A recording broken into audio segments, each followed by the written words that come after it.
Hello and welcome to Video Revealed. I'm Colin Smith. Let's have a look at my favorite features in Adobe Premiere Pro.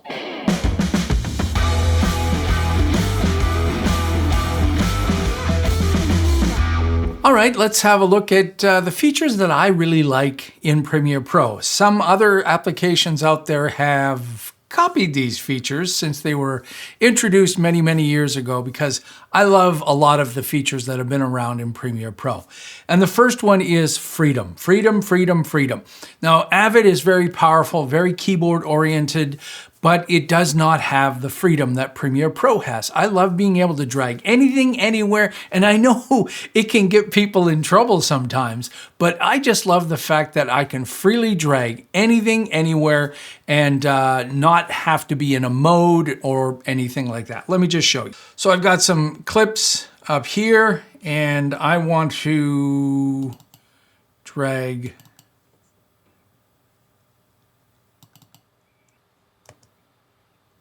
that one, and it's high frame rate, and it's got a black background, and I'm going to use this not for the pigeon, but actually for an effect over top of this clip. So if I change this to overlay, then I've got this really interesting effect, and I just love that kind of freedom. I can express myself as easy as if I was working with some kind of a document in Photoshop or a design in InDesign or Illustrator. Premiere Pro just lets me freely do anything I want, and it has been doing that for decades, and I love that. Okay, next up, and this is really about performance. Premiere Pro is great on even underpowered hardware. It doesn't mean you can stick 4K on an Ultrabook and it's going to work. That's just the law of physics. You can't move that much data. But if you're working on a reasonable project like an HD project, Premiere Pro performs really well on slower hardware. Like I said, it won't make slow hardware fast, but at least it works well, and other applications definitely don't do that as well as Premiere Pro. And of course, it takes advantage of massive hardware too, whether you've got the latest chips from Apple or a whole bunch of GPUs on a giant desktop PC like a Dell tower loaded with GPUs. Premiere Pro is just gonna fly. You got some red footage, no problem. You've got ARRI RAW and a whole bunch of H.264 being decompressed. QuickTime 44444. Oh yeah, Premiere Pro loves all of that. Okay, and it supports everything. So that's the other thing is Adobe and Premiere Pro, they're agnostic. They're whatever you're doing, whatever Apple is doing now, when they went from PowerPC to Intel to their own chips, Premiere Pro just said, yeah, bring it on, and we'll make our application run really well. Every flavor of GPU on the Windows world, whether it's integrated GPUs from Intel or NVIDIA, AMD, what have you, Premiere Pro just takes advantage of that. And some features, we get them a little bit later in Premiere Pro, like when they're writing for the GPU. It's not a matter of just installing Premiere Pro. The engineers have to rewrite code to make sure it runs on GPU, and rewrite it and run it on all those GPUs and test it with all the drivers. So a lot of work there, but I love the fact that Adobe just gives us those options. Okay, next up, something like this, where I've got multiple tracks, I've got sound effects, you can have music, voiceovers, all of this working together in the timeline, and I've got my audio track mixer, and I've got this open up right now for the effects, but it's an audio track mixer, and I'll just double click on the track mixer itself and open it up and show you it's a complete track mixer. I love this. I came from the music world before the video editing world, so I'm used to this in a digital audio workstation. Steinberg Cubase is what I use for my music. And I just love the fact that Premiere Pro has had this since the beginning, a full track mixer. Instead of having to turn down every single clip, whatever clip is on that track, you just turn it down, turn it up, put an effect on, turn the effect on, off, combine effects. Oh my goodness. And one of the effects that I have on here, this one is really great. It's called MaxxVolume. It's from Waves. I'll put a link in the description. But this voiceover is louder, so it's not as critical. I still have it on for that. But this voiceover is so quiet. Watch what happens when I turn it off. There was such an incident which turn it back on. 700 meters. And I've got this on vocal absolute level. I love that. Track mixer, just like a DAW, drop in my effects and just work with it. It's just home for me. I label them VO, music, sound effects, ambient, so I can easily work with them. I love it. Okay, next up, and probably the one I use more than anything, is native Photoshop, native Illustrator support, and of course, native After Effects too. I'll get to that in a second. But I love working in Photoshop files as much as possible. I don't quickly convert them to JPEG or to a PNG, only if I'm sharing them and I'm not sure what the person I'm sharing them with, whether they have layers or not, or they've got Photoshop, then I'll reduce the complexity. But I leave as much of the stuff live as possible. Have a look at this clip here. This is a Photoshop file, which could easily just be a simple, if I turn my transparency on, it could be a ping, and I'm just scaling that up a little bit. No big deal there. I'm going to turn that back off. But watch what happens when I take this PSD, which is right here, and edit it. The edit menu, edit in Photoshop. Open this up. This is a smart object. Turn off one group, turn on another group, save this, close that, save that, go back, updates. Boom.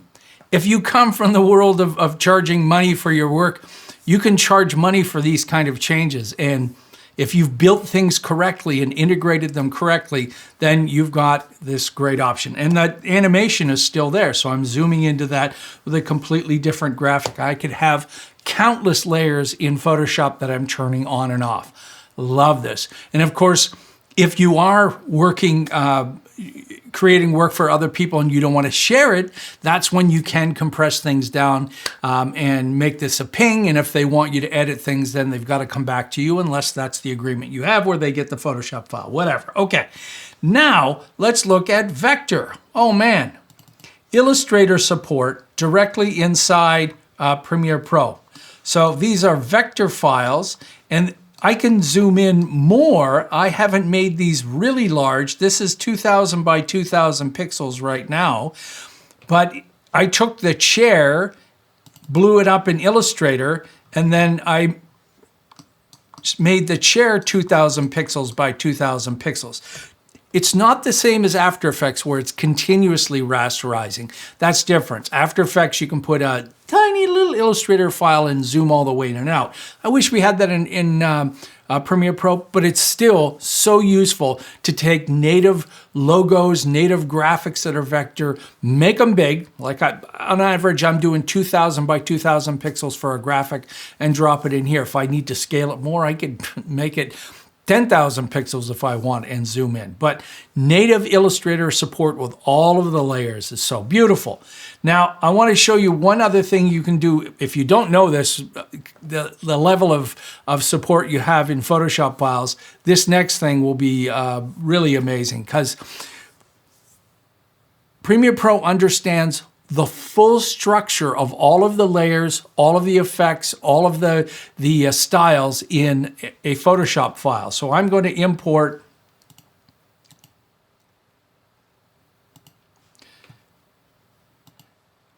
a PSD. And when I do that, it's different from an Illustrator file. I get the option to bring this in either as layers or merged layers or individual layers or a whole sequence. And when I click OK, it makes a new folder with all of the layers and another sequence. So when I open this up, now I've got a whole sequence of this Photoshop file. And all of these layers are all separate. So I can turn these things on and off.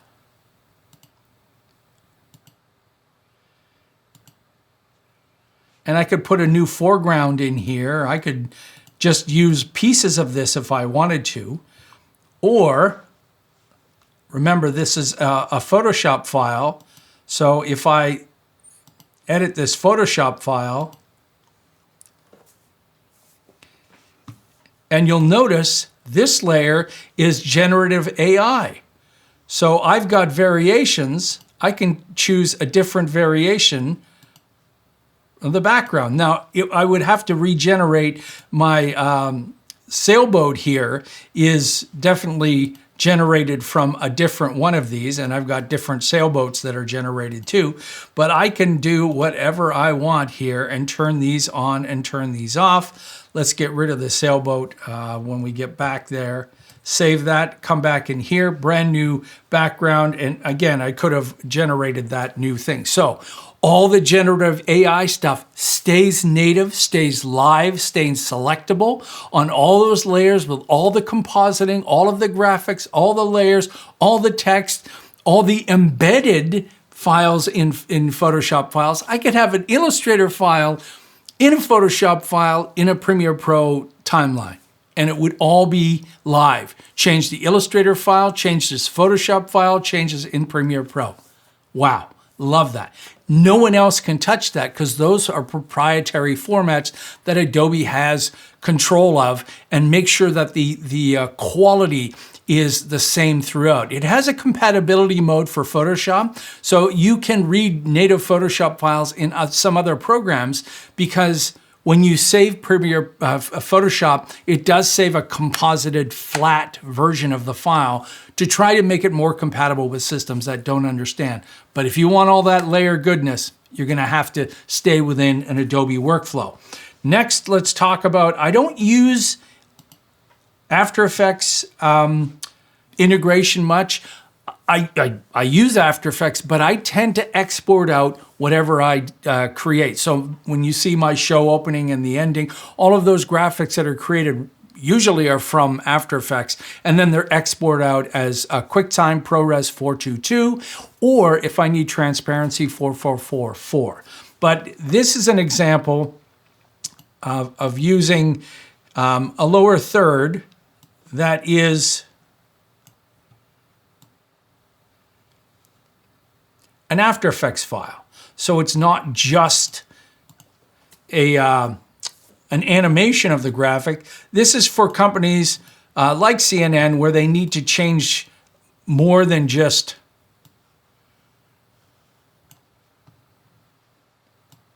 the color of things. You know, this whole thing is programmed by motion graphics folks, and you can change all this stuff. Really is incredible. All right, that's integration, that's drag and drop. Next is about customization, and Premiere Pro, like all Adobe applications, gives you total customization for whatever you want to do. So if you want to, all of these tools, things like the selection tool, it works the same as it does in Photoshop, in Illustrator, and InDesign, and countless other Adobe applications. Things like the hand tool for panning around, creating simple graphics like rectangles, text, all of this stuff is very familiar. Next up are panels. And you can take these panels and move them wherever you want. Right now I'm in a workspace I call Home Base, which is very similar to Essentials. The difference is, you see this gray space and gray space here? I don't want to waste this space, and I don't like that this is so narrow, so I'm going to steal some of that space over here and move that over here, and I've got a larger area to work on my keyframes. So I can save as many of these workspaces as I want. And if I don't like the organization of something, you can simply drag a panel and place it anywhere you want. No restrictions at all. Whether you want something in front, whether you want something beside, whether you want something above, it doesn't matter. And you know, you can make a total mess out of this, but it does allow you all of that freedom.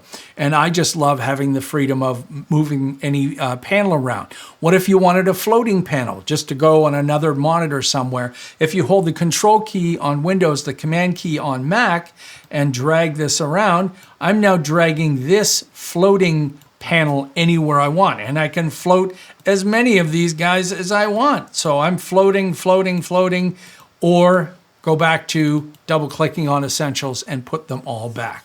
Customization, Adobe's always been about that.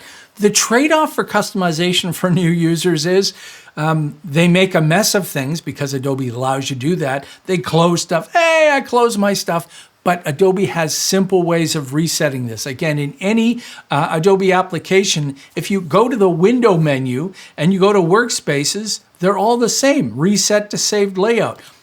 Whatever Adobe application is, if you mess stuff up, always look in the workspaces.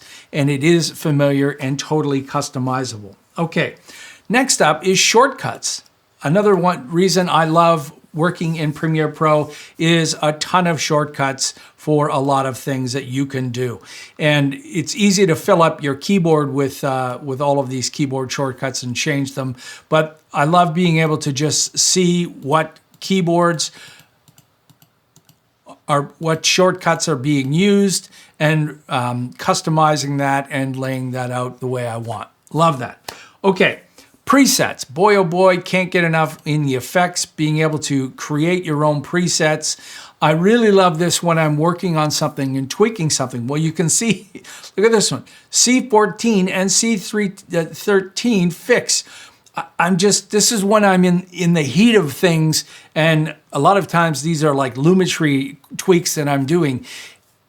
And I love that I don't have to care what I'm doing. I'm just tweaking something, quick, save it, open it up later and go, it needs more tweaking. I'm gonna leave the old one, do another one, and save all of these iterations, delete the ones I don't want, but I don't wanna have to make a decision right now. I'm just starting to start throwing stuff in the presets as quick as possible because I gotta get this thing done. Next up is just a global one, and it's world-class support for all of these different formats and great quality output. The engineers at Adobe go to great lengths, especially when they're working with broadcast formats and things like ProRes from QuickTime. They make sure that these things are amazing. Got to remember that Premiere Pro is used in broadcast and in Hollywood. When you're watching things on Netflix, Disney, Apple TV, a lot of this stuff is edited in Premiere Pro, and it's got to look absolutely perfect. QuickTime ProRes, thanks to Apple for licensing that on Windows, because I didn't have that for a while, but now I have it. I count on ProRes and the quality of ProRes, that if I need to export something out and do something again with it, re-import it, and then add effects or recompress it, QuickTime ProRes is the absolute best for that. You can go all the way up to high-end versions, 4444 high quality, but I tend to just stick around 422 and 4444 if I need transparency. Broadcast standards, that's another great thing that I love about Premiere Pro, is that any broadcast standard that I need to send something out on, Premiere Pro's got it in spades. It's always ahead of the curve. It's always on top of things, new formats, new support, new cameras, all of that stuff. It's just great. So these are the reasons I love living in not just a Premiere Pro world, but an Adobe world. Photoshop and Illustrator are my go-to applications for creating graphics, and I can just leave everything in PSD and .ai and then drop them in Premiere Pro. Never have to worry about it, but if I have to, I can export out to universal formats like PNG and JPEG. Hey, if you're new to Video Revealed and you found this informative, take a moment and subscribe. You want to support us some more, you can do that on VideoRevealed.com/shop. Donate once or monthly like our wonderful supporters. Thank you so much to all of our wonderful supporters. There's lots of free stuff to download. Till next time, I'm Colin Smith, and it's my job to finally get around to doing this to show you some of the behind the scenes things that I love about working in an Adobe workflow.